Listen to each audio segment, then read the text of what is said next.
नमस्कार। ज्योतिष में रुचि रखने वालों को ये प्रश्न बार बार होता है कि एक ही राशि में पैदा हुए हो या फिर एक ही जन्म लग्न में पैदा हुए लोगों का वैवाहिक जीवन अलग अलग क्यों होता है। अब इसका जो सीक्रेट है वह सीक्रेट छुपा हुआ है आपके जन्म की तिथि के ऊपर। आपकी जन्म की तिथि आप कैसे जानोगे?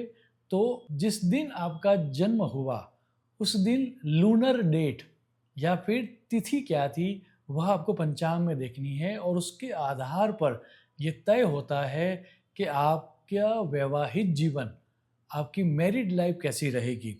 ऋषि वशिष्ठ ने तिथि के बारे में बात करते हुए यह स्पष्ट सूत्र दिया है, तिथौ च श्रीः स्थिता नित्यम।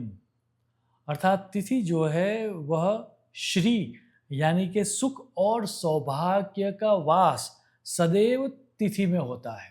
आज के इस वीडियो में हम ये समझेंगे कि कैसे पंचांग और होरा शास्त्र का अभ्यास करके हम ये जान पा सकते हैं कि किसी व्यक्ति की शादी क्या सक्सेसफुल होगी या फिर स्ट्रगल वाली होगी।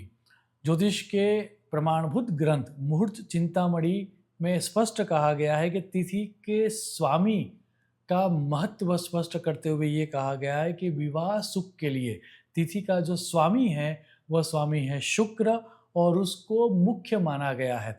मुहूर्त चिंतामणि टीका का यह स्पष्ट सूत्र है, शुक्र तिथिपति ही प्रोक्तो वैवाहिक सौख्यदायक। अर्थात शुक्र ही तिथियों का अधिपति है और वही विवाह के सुख का निर्णय करता है। अब ये तो एक सूत्र था, लेकिन जो जानकार लोग थे उन्होंने ज़्यादा उसमें रिसर्च की और ऐसा स्पष्ट कंक्लूजन निकाला कि आप जिस दिन पैदा होते हो उस तिथि का स्वामी आपके इमोशनल डीएनए को तय करता है। आपकी जन्म तिथि ये तय करती है कि आपको विवाह का सुख कब मिलेगा और कैसा मिलेगा। अब ये समझने से पहले कि ये सूत्र कैसे काम करता है, हमें सर्वप्रथम ये समझना है कि तिथि के स्वामी को कैसे पहचानें। तो आपको जान के आश्चर्य होगा कि शुक्ल पक्ष एक जो वैदिक मंथ होता है उसमें दो पक्ष होते हैं, शुक्ल पक्ष और कृष्ण पक्ष, और दोनों में तिथियां जो होती है वह 15 तिथियां होती है और उस 15 तिथियों के स्वामी अलग अलग ग्रह कहे गए हैं। अब इसको बहुत आसानी से समझने के लिए हमें ये समझना चाहिए कि हमारे जो वार के क्रम है उसके अनुसार हमें ग्रहों को समझना चाहिए। अब हमारे वार के जो क्रम है वह क्रम इस तरह से है कि पहला दिन स्टार्ट होगा संडे से, सन मीन्स सूर्य, फिर आएगा मंडे अर्थात मून, फिर मंगलवार, फिर बुधवार, फिर गुरुवार, फिर शुक्रवार, फिर शनिवार, ऐसे 7 दिन होते हैं। वही 7 ग्रह है। अब 7 के बाद आप ये समझिए कि जो 8वां है वह राहु का है। अब इसको तिथियों के साथ जोड़ दीजिए। सो पहली तिथि का स्वामी सूर्य, दूसरी का चंद्रमा, तीसरे का मंगल, चौथी का बुध, पांचवी का बृहस्पति, छठी का शुक्र, सातवीं का शनि और आठवीं का राहु। अब वापस जो 9वीं तिथि आएगी उसका स्वामी सूर्य हो जाएगा। सो 9वीं का सूर्य, 10वीं का चंद्रमा, 11वीं का मंगल, 12वीं का बुध, 13वीं का बृहस्पति, चतुर्दशी का शुक्र और अमावस्या और पूर्णिमा इन दोनों का शनि हो जाता है।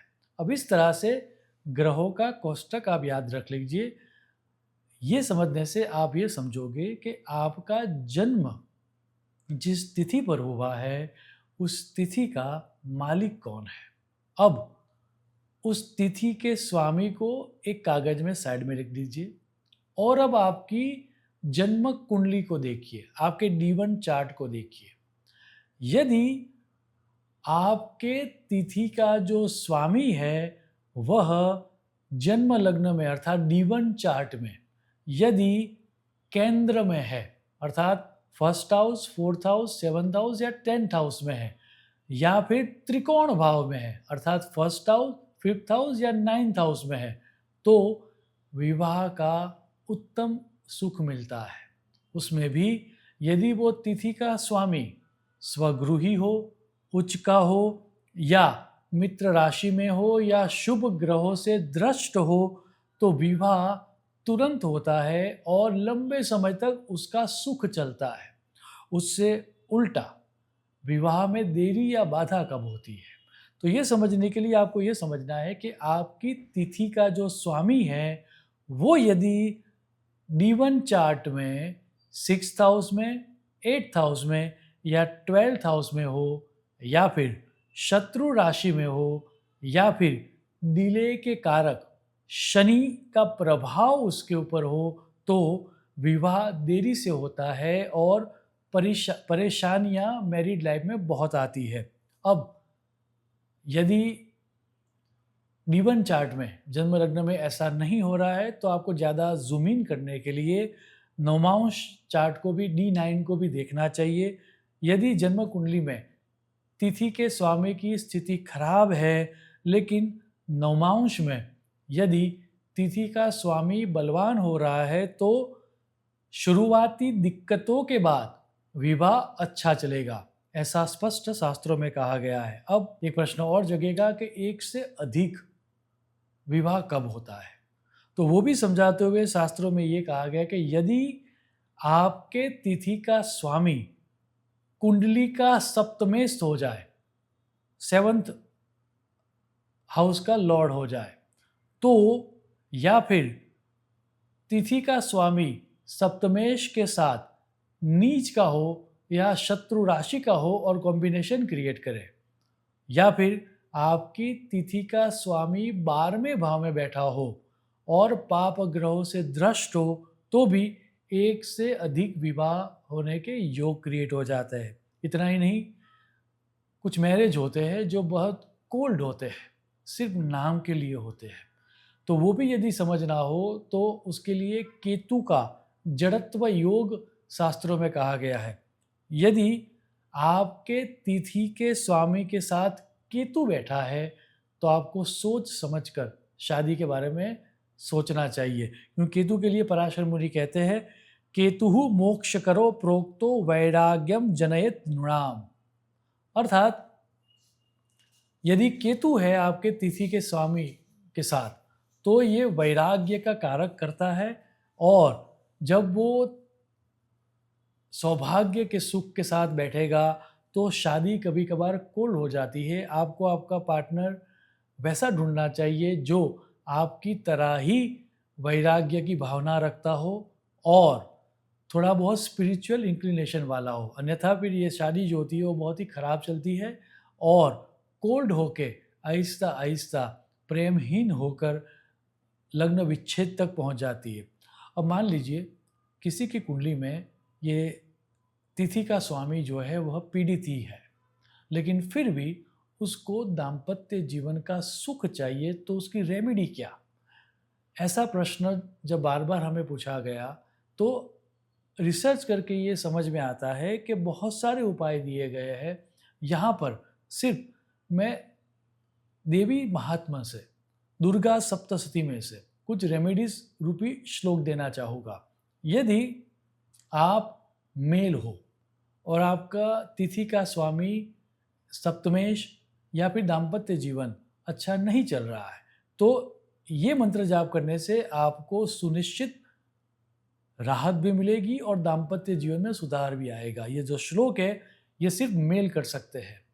ये श्लोक है पत्नीम मनोरमाम देही मनोवृत्तानुसारिणीम तारिणीम दुर्ग संसार सागरस्य कुलोद्भवाम। अब मान लीजिए कोई फीमेल है और उसके तिथि का स्वामी जो है वह पीड़ित हो रहा है, या फिर दाम्पत्य जीवन में कोई दिक्कतें आ रही है, या फिर शादी नहीं हो रही है, तो उसको कौन सा मंत्र जाप करना चाहिए? उसके लिए दुर्गा सप्तशती में यह श्लोक दिया गया है, देही सौभाग्यम आरोग्यम देही में परमम सुखम रूपम देही जयम देही यशो देही द्विषो जही। यदि आप इतना करोगे तो शास्त्र स्पष्ट कहता है कि आपको दाम्पत्य जीवन का सुख मिलेगा। इतना ही नहीं, अर्धनारीश्वर की पूजा करने से भी या फिर शिव और शक्ति की पूजा करने से भी लाभ होता है।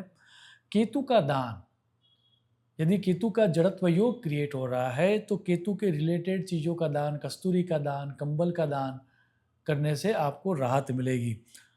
मान लीजिए कि आप इन सब में बिलीव नहीं कर रहे हो और केतु के कारण आपका दाम्पत्य जीवन खराब हो रहा है, तो शास्त्र ये कहता है कि क्योंकि केतु को हाथों की कारीगरी पसंद है, स्किल पसंद है, आर्ट फॉर्म पसंद है, सो पेंटिंग, राइटिंग या फिर योगा जैसी चीज़ें यदि कपल साथ में करेंगे तो भी केतु का जो जड़त्व योग है वह दूर हो पाएगा। इसके अलावा शुक्र की शुद्धि करने से, साफ सुथरी वाणी का उपयोग करने से, सम्मान देने से भी, क्योंकि शुक्र सम्मान चाहता है, शुक्र वैभव चाहता है, शुक्र ग्लैमरस चीज़ें चाहता है। कभी कभार शास्त्रों में ये भी कहा गया है, कुछ हमारे विद्वानों का ये भी कहना है कि इत्र का उपयोग अर्थात परफ्यूम का उपयोग करने से भी दाम्पत्य जीवन में आप सुमधुरता ला पाओगे। यदि आप अपने शुक्र को बलवान करोगे, तिथि के स्वामी की परिस्थितियों को देखोगे तो आप ये स्पष्ट समझ पाओगे कि क्यों आपका दाम्पत्य जीवन आइदर अच्छा है या बुरा है। मुझे आशा है कि ये जो रिसर्च बेस्ड वीडियो हमने आपको दिया है वो आप देखना। आपके जो फाइंडिंग्स है वो कमेंट बॉक्स में ज़रूर लिखना, ताकि हमारी जो रिसर्च है वह रिसर्च फुल प्रूफ हो जाए। आपकी कमेंट्स का हमें इंतज़ार रहेगा। शुभम भवतु। प्रणाम।